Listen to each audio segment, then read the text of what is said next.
Hello everyone, my name is Xiuli Zhao, and next I will start my presentation.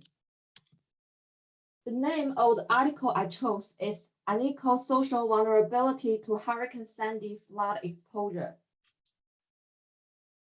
This article analyzes the relationship between different demographic characteristics, including age, race, existing mental health condition, household income, education, and gender, and flood exposure by comparing the unequal burden of flooding on New York residents after Hurricane Sandy. Comparing the flood vulnerability analysis results obtained from different data sources, it's found that analysis results of hazard vulnerability for some different population characteristics are uncertain.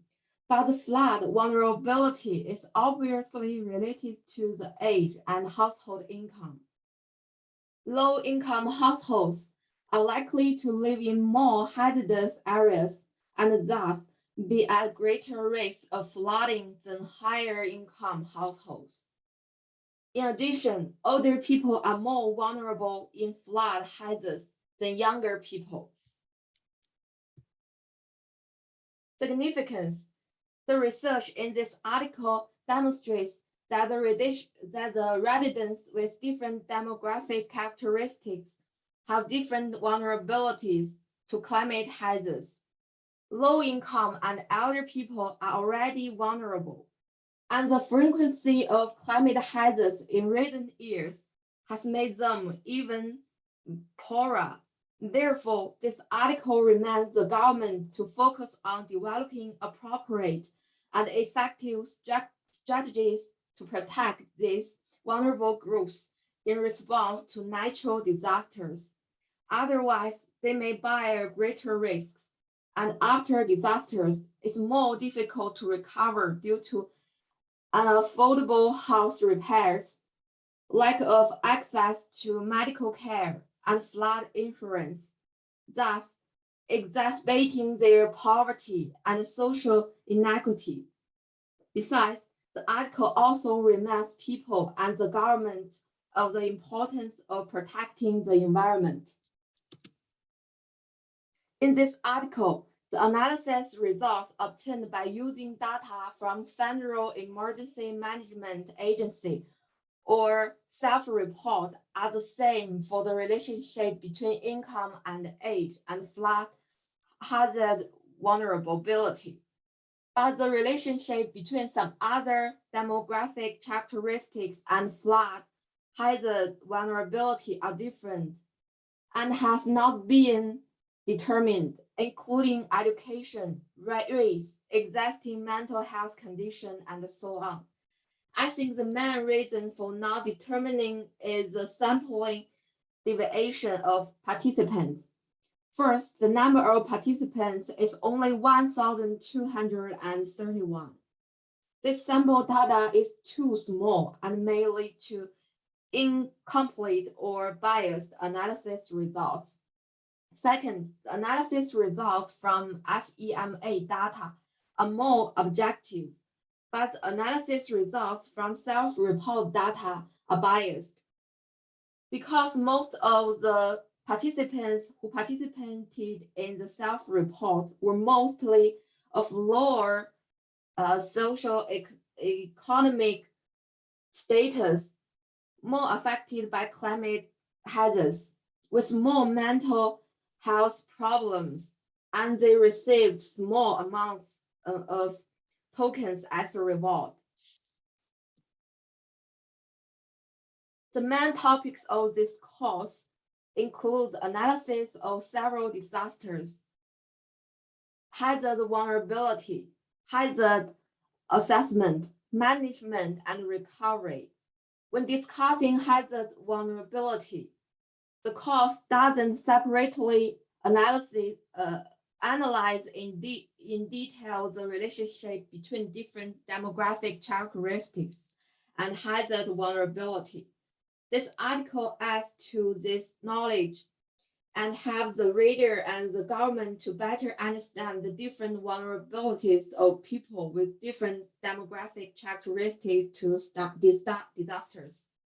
So that in this assessment and recovery process of the disasters mentioned in the course, specific protect planning for people with different demographic characteristics can be targeted to avoid increasing poverty and social inequalities among vulnerable groups.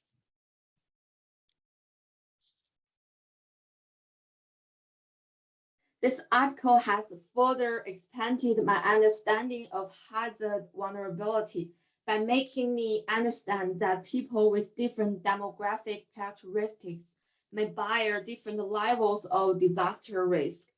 However, further research on hazard vulnerability is necessary, and hazard vulnerability is more important as a warning to people and governments to protect the environment. First, further research on hazard vulnerability. The findings from this article only identify the relationship between income and age and hazard vulnerability.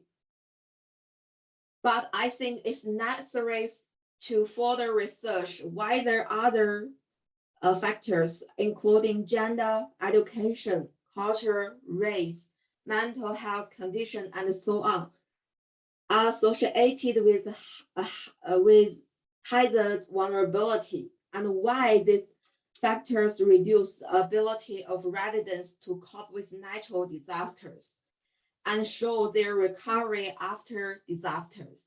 For example, the low capacity of low-income people to cope with natural disasters may be due to low levels of education, lack of transport, poor housing conditions, or low insurance coverage. Besides, another issue that needs to be studied is climate justice. The poor people and developing countries who tend to consume less resources but are more threatened by climate hazards than the rich people and developed countries with high living standards. Therefore, it's important to develop solutions for the equitable distribution of responsibilities for climate hazards so as to prevent vulnerable populations and countries from becoming poorer due to coping with climate hazards, resulting in increased inequality. Second, the threat to life and property from frequent climate hazards is a reminder to people and governments of the importance of protecting the environment. Hazard vulnerability studies have shown the different levels of threat to life and property, reminding people and governments not only to actively prepare response plans and long-term recovery initiatives, but also to protect the environment to fundamentally reduce the occurrence of disasters. That's all. Thank you.